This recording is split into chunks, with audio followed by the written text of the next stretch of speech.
Assalamualaikum warahmatullahi wabarakatuh. Nah, sekarang cara menyikapi patah hati. Ini agak panjang kalau ini ya. Kita bahas satu-satu. Tipsnya dari kelompok Stoik. Yang pertama, masih seperti pola tadi ya. Ayo kita sadari kenyataan hidup. Dalam hidup ini, kata Marcus Aurelius, ada yang hadir, ada yang keluar dari keberadaan. Beberapa dari apa yang pernah ada sekarang sudah hilang. Perubahan dan perubahan terus-menerus mengubah dunia. Seperti perkembangan waktu yang tak henti-hentinya mengubah keabadian. Jadi ini, ayo kita sadari hidup ini memang berubah. Ada yang datang, ada yang pergi. Yang sudah datang besok bisa berubah, yang kemudian berubah besok bisa pergi, dan lain sebagainya. Itulah hidup. Kan banyak momen ketika orang terus putus cinta, patah hati itu mengungkit-ungkit, dulu kamu lihat apa, sekarang lihat apa. Kamu kok berubah, tidak seperti dulu. Nah, jawabannya apa? Loh, hidup memang berubah. Tidak ada yang tidak berubah. Selalu ada perubahan. Jadi, longgarkanlah hatimu kok tiba-tiba menerima pasanganmu berubah. Ya memang di antara pola hidup tadi ada perubahan. Kok dilalah ya perubahannya ke arah yang pahit bagi kamu. Ya itu nasibmu sudah. Jadi, tapi dari aspek perubahan yang pasti terjadi, ya kamu harus akui. Hidup ini mesti berubah. Nah, jadi ini untuk meringankan hatimu. Oh iya ya memang, kenapa kok sekarang perasaannya berubah padaku? Ya memang hidup ini hakikatnya perubahan. Jadi, bukan sesuatu yang aneh. Tidak usah kamu pertanyakan. Ya kemungkinan perubahannya ke arah yang tidak bisa kamu kontrol, sehingga kamu sekarang kecewa.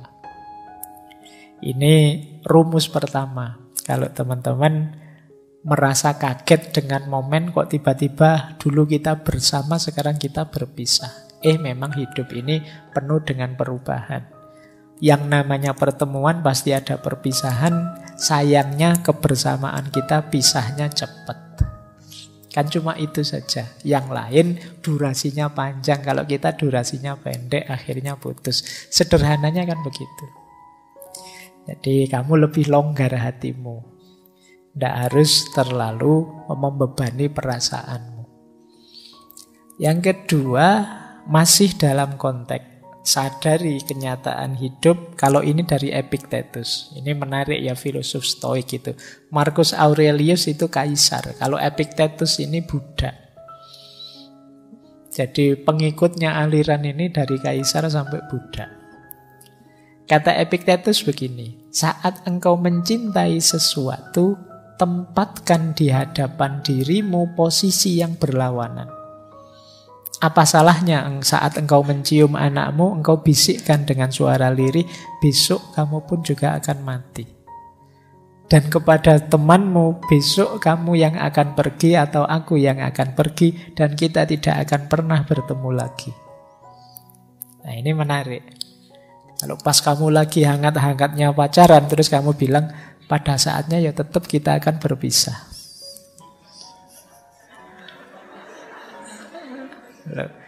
Ini kan sama-sama latihan kuat-kuatan ini. Jadi kita kan selalu kalau sedang begitu kan kita bilangnya kita akan bersama selamanya. Tidak bisa. Mesti kita akan berpisah. Polanya memang sudah begitu. Ada pertemuan, ada perpisahan. Nah, makanya bahkan itu kan contohnya anak-anak sama sahabat. Karena biasanya ini kan paling mengikat kita. Anak itu apalagi. Kalau kita dibilang anak kita besok akan mati, itu kita kan nggak terima rasanya. Tapi ya memang begitu, wong dia manusia. Ini kan persis cerita sufi itu. Suatu ketika ada seorang sufi yang mengunjungi seorang raja. Yang raja ini karena sangat takzim pada sufi ingin belajar. Karena sufi ini tidak bisa lama, raja itu, wahai sufi, mbok saya diajari satu saja wawasan. Yang ini bisa bermanfaat untuk saya, untuk kerajaan saya, untuk semua orang. Nah, terus sufi ini cuma bilang satu kata. Ya sudah, kalau cuma minta satu wawasan saya bisa lah. Saya beritahu ya, ini hakikat yang paling sejati dalam hidupmu, kata sufi ini. Apa? Besok anakmu pasti mati. Oh, itu rajanya marah. Sufinya dipukuli, kok bisa kamu disuruh memberi wawasan yang bagus malah mengutuk anakku. Kata si sufi, loh, yang mengutuk siapa? Bukankah anakmu besok pasti mati? Wong dia manusia. Apa ada manusia yang tidak mati? Semua manusia mesti mati. Jadi kebenarannya memang begitu. Terus dikritiklah raja ini oleh si sufi. Tadi kamu minta kebenaran padaku. Saya beritahu kebenaran kok kamu tidak terima. Telingamu kok tidak kuat. Padahal memang kebenarannya memang begitu. Nah, ini cerita ini sebenarnya untuk mengingatkan kita, kadang-kadang kebenaran itu memang pahit. Tapi kenyataannya memang begitu. Makanya tadi saran pertama, ayo siap. Ayo disadari kenyataan hidup ini. Jangan kaget, bahkan dengan orang yang paling kamu cintai pun, ya mesti salah satu akan saling meninggalkan. Ya paling tidak kan nanti salah satu meninggal. Mesti yang satu meninggal, terus yang lain sendirian, mesti begitu. Kalau meninggal bareng malah tidak enak. Meninggal bareng itu kalau tidak kecelakaan, ya tragedi apa. Mending gantian saja.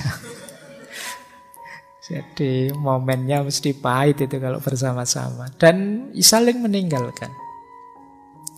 Baik, itu kenyataan hidup. Makanya yang kedua ini, kalau di Epictetus, ya tidak ada salahnya loh kalau kamu sambil misalnya memeluk anakmu atau salaman dengan sahabatmu, sambil kamu sadari, anakku ini ya manusia, besok pada akhirnya ya meninggal mati. Sahabatku ini akrab sih, tapi pada saatnya ya kita berpisah, entah aku berangkat duluan atau dia berangkat duluan. Nah, ini latihan menguatkan batin kita, ini versinya orang Stoik. Jadi kalau kalian sudah punya kekasih, ya sambil berdua disadari. Mungkin kalau ada momen berdua, yuk kita sadari bersama bahwa pada saatnya kita akan berpisah. Tidak boleh protes, memang sunnatullahnya begitu. Yang kedua itu. Yang ketiga, ini masih dari Epictetus. Ini untuk menguatkan kita. Kata Epictetus begini, apa yang engkau cintai bukanlah milikmu. Itu diberikan kepadamu saat ini. Bukannya tidak akan diambil lagi, juga tidak diberikan padamu untuk selama-lamanya. Seperti buah ara. Buah ara itu seperti buah delima. Kalau dalam bahasa Arab namanya buah tin. Rasanya manis. Yang diberikan kepadamu atau seikat buah anggur pada musim tertentu dalam setahun. Jika engkau menginginkan buah ini di musim dingin, engkau bodoh. Jika engkau menginginkan putra atau temanmu ketika dia tidak lagi diizinkan untukmu, tidak lagi jadi jatahmu, engkau harus tahu bahwa engkau seperti orang menginginkan buah ara di musim dingin. Jadi rasa cinta, orang yang kita cintai, peristiwa mencintai, semuanya hakikatnya adalah pemberian, anugerah. Dan ada durasinya. Jadi ada waktunya. Kalau memang belum waktunya, ya tidak akan muncul. Kalau sudah habis durasinya, ya tidak akan mampu kita mempertahankannya. Jadi baik rasa cinta maupun yang dicintai, maupun peristiwa mencintai itu sendiri, segalanya ada waktunya. Kalau di luar waktunya kok kita inginkan, ya tidak akan nyampe. Ya Allah, dekatkanlah jodohku. Kalau memang sudah dekat, waktunya ketemu, ya akan ketemu. Kan begitu logikanya. Kalau belum waktunya ketemu, ya tidak akan ketemu. Jangan-jangan jodohmu belum lahir misalnya. Kamu minta-minta, kamu berdoa, ya tidak ketemu-ketemu. Kok lama sekali tidak ketemu, ya Allah, ya jodohmu belum lahir. Jadi cintamu bukan milikmu. Cinta itu sendiri kan juga pemberian. Termasuk yang sulit kita kontrol, bukan bagian dari kontrol kita, itu cinta. Kita kan tidak bisa merancang, saya harus mencintai dia sajalah, tidak usah mencintai, itu kita tidak bisa. Rasa cinta itu muncul tiba-tiba. Kadang-kadang tidak kita prediksi. Loh, saya itu bareng sama dia sejak semester 1 sampai semester 7. Ketika nggarap skripsi baru ada rasa pada dia. Kok tidak kemarin-kemarin? Ya karena itu anugerah dari Allah. Jadi tidak bisa kita rencanakan, saya pengennya jatuh cinta dengan yang dekat-dekat rumah sajalah biar tidak high cost misalnya. Kan tidak bisa. Gitu loh. Ya jatuhnya pada dia, anugerahnya Allah, hubungannya dengan dia, dengan durasi waktu tertentu pada waktu tertentu. Maka kata Epictetus, ya segalanya ada waktunya. Kok ternyata kita ditakdir berpisah, mungkin memang waktunya sudah habis. Durasinya sudah selesai. Nah, ini untuk menguatkan kita ya. Jadi kalau kamu nanti patah hati, ya jangan-jangan ini durasinya memang sudah selesai. Jadi biar nggak terlalu sedih lagi. Apa-apa itu ada siklus, ada polanya. Makanya sindirannya Epictetus, kalau kita menginginkan buah ara di musim dingin, ya sampai stres pun tidak akan ketemu. Kenapa? Bukan waktunya. Ini nasihat kedua. Nasihat ketiga tadi ya. Yang kedua, kita sadar kenyataan hidup. Yang ketiga ini, kita sadari cinta kita hakikatnya bukan milik kita. Jadi kalau ada yang tanya, Pak, cinta dan ingin memiliki itu apa setara? Ya enggak, karena bahkan cinta itu sendiri ternyata di luar kontrol kita. Makanya kalau dalam dunia tasawuf, mahabbah itu bagian dari ahwal. Ahwal itu anugerahnya Allah. Rasa cinta pada Allah itu ya hakikatnya anugerahnya Allah sendiri. Batin kita itu tidak bisa. Orang itu dipaksa mukul bisa, dipaksa mencintai tidak bisa. Mbok kamu cinta padaku dong. Ini kalau memang tidak cinta ya tidak cinta. Karena rasa itu muncul ya bagian dari anugerahnya Tuhan. Makanya ada kalimat cinta itu anugerah. Baik, ini nasihat selanjutnya. Ada lagi nasihat. Ini mirip tadi ya, antara yang dalam kontrol dan di luar kontrol. Kebahagiaan dan kebebasan, masih kata Epictetus, dimulai dengan pemahaman yang jelas tentang satu prinsip. Beberapa hal berada dalam kendali kita dan beberapa tidak. Berarti di luar kendali kita. Hanya setelah kita pahami aturan mendasar ini dan belajar membedakan antara apa yang kita bisa dan tidak bisa kita kendalikan, ketenangan batin dan keefektifan hidup menjadi mungkin. Ini tadi sudah dijelaskan ya, bahwa ada kunci penting dalam hidup ini. Kita harus sadar mana yang dalam kuasa kita, mana yang di luar kuasa kita. Seperti cinta tadi, itu kan bagian dari yang di luar kuasa kita. Mana cintamu yang kemarin? Sudah diambil sama yang punya cinta, sekarang ganti cinta ke yang lain. Bisa saja begitu momennya. Tapi memang perasaannya orang lain di luar kuasa kita. Kalau kita menyedihi itu atau menggalaui itu, ada enggak ya bahasa Indonesia menggalaui itu?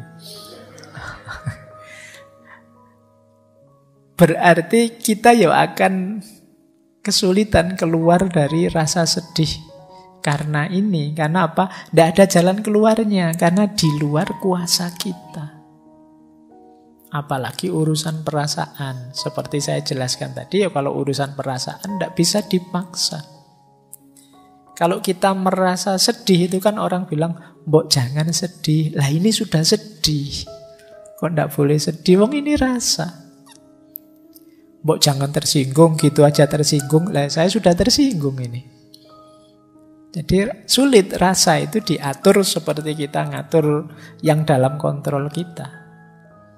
Jadi ini kunci hidup bahagia. Kita harus tahu mana yang ada dalam kontrol kita, mana yang di luar kontrol kita. Kita tidak mungkin ngontrol tangannya para netizen untuk ngomong jelek-jelek. Tapi kita masih bisa ngontrol tangan kita untuk bisa posting yang baik-baik saja. Kalau kita sedih dengan yang di luar kontrol kita, wah netizen ini kok gitu ya sekarang isinya. Ya kita akan sedih galau dan kesulitan sendiri. Karena di luar kontrol kita, ya sudah, itu di luar kontrol saya. Yang bisa saya kontrol apa? Tanganku sendiri. Nah ini penting biar kita bahagia. Karena sekarang banyak orang yang sedih tanpa alasan gara-gara rajin baca medsos. Begitu baca medsos darah tingginya naik. Mbok ya tadi ndak usah baca yang seneng-seneng saja. Baik. Nah, kita lanjutkan. Ini masih tentang yang di luar kuasamu. Kata Epictetus lagi, ini sering dikutip orang. Jangan mengharapkan segalanya terjadi sesuai yang engkau inginkan, namun terimalah segala yang terjadi. Maka hidupmu akan tenang. Jadi ini rumusnya sederhana.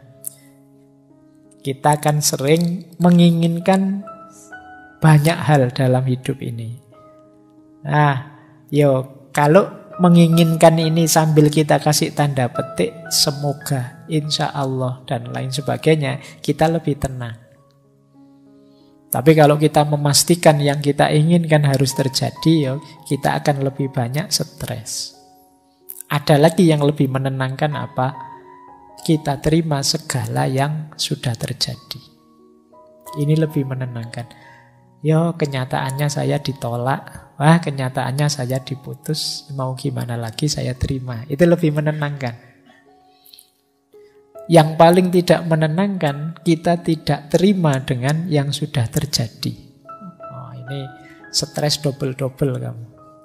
Wong sudah jelas kenyataannya pahit, kamu tidak mau ngakui bahwa itu pahit.